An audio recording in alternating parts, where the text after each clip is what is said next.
What's good? What's good? What's good? It's your boy Micah back at it again. This time on some ayahuasca. I'm here to talk to you guys today about the diet and elixirs and the role they play in necromancy.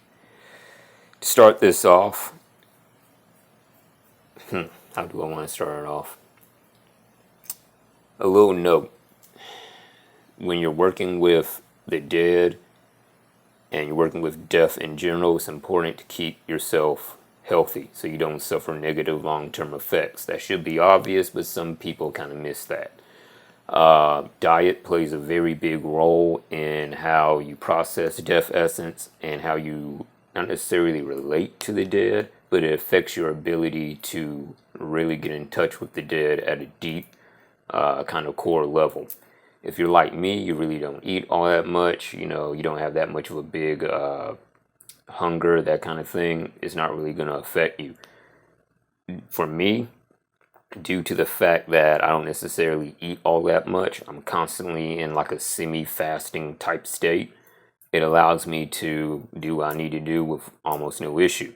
But if you're the type of person to where you just eat out all the fucking time, like you just cannot fucking survive without food, you know what I'm saying?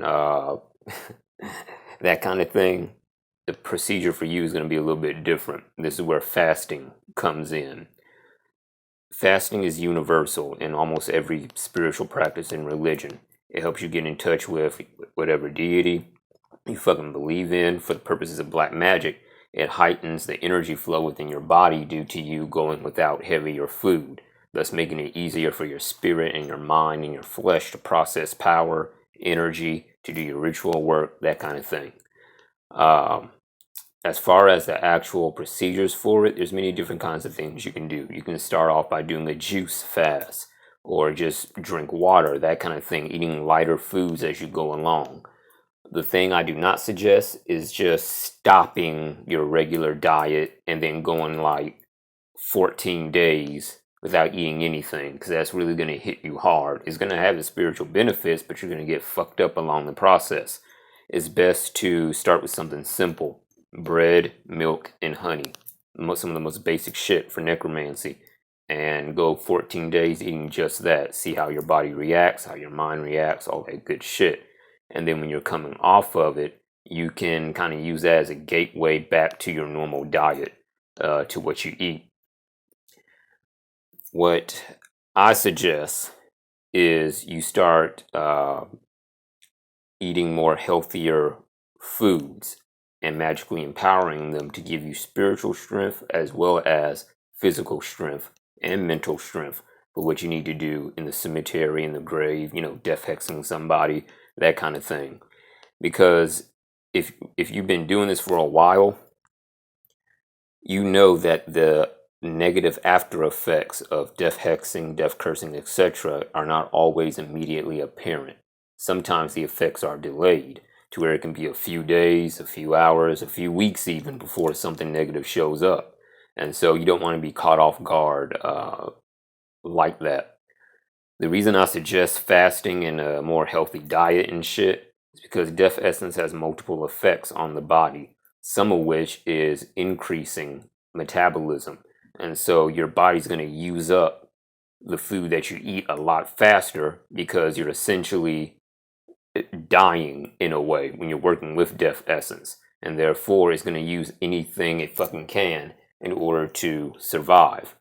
Now, this is also where elixirs come in. We've all heard about magical elixirs that can give you different powers such as clairvoyance, energy manipulation, that kind of thing. But the kind of elixirs I'm talking about are those that fuel you. Very similar to taking like a pre-workout drink before you do your physical, workout routine. And it gives you the protein you need, the creatine you need, that kind of thing, in order to get the best results from your workout. It's the same way in the spiritual. You can create necromantic elixirs that provide a form of like similar to spiritual protein. Spiritual creatine works in the same way. It gives you power and strength so your rituals hit harder than normal, and they can also give you endurance so that you can push through your rituals with the dead. You can channel death essence more efficiently And when you're done and you take a break, you gain greater strength of will, that kind of thing. You feel me? So for constructing these elixirs, there's different bases that you can use. You can use alcohol. You can use different powders. You know, the possibilities are limitless. But what you want to do is make sure that the ingredients you use are harmonious with your body, mind, and spirit. For example, I created a elixir for myself that incorporates as one of the ingredients mandrake root. And with that, you have to be aware that mandrake root and other baneful herbs are poisonous as fuck to the human body.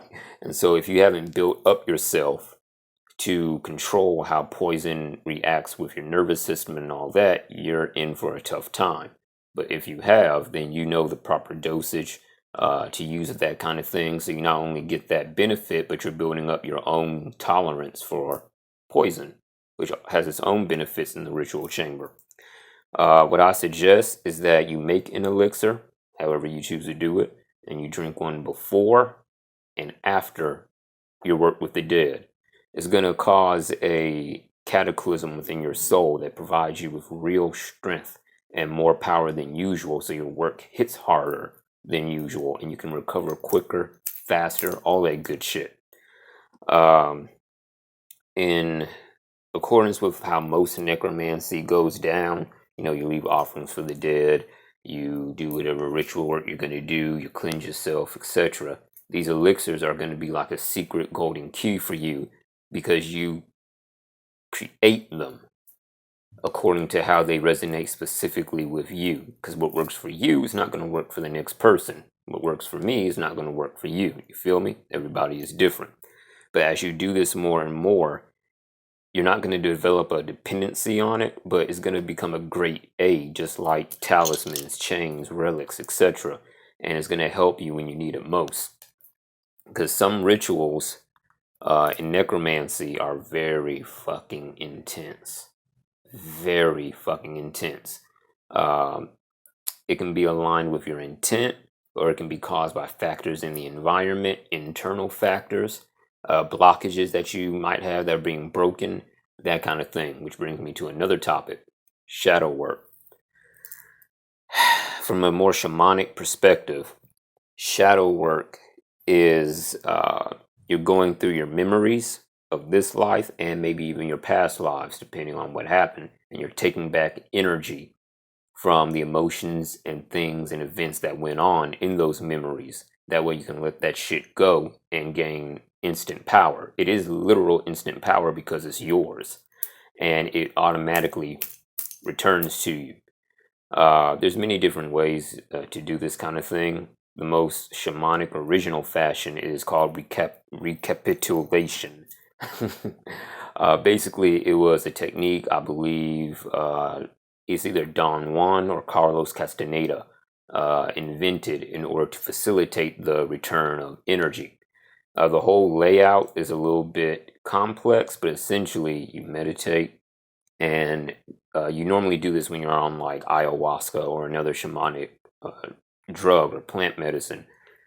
Turn your head while you focus on that memory.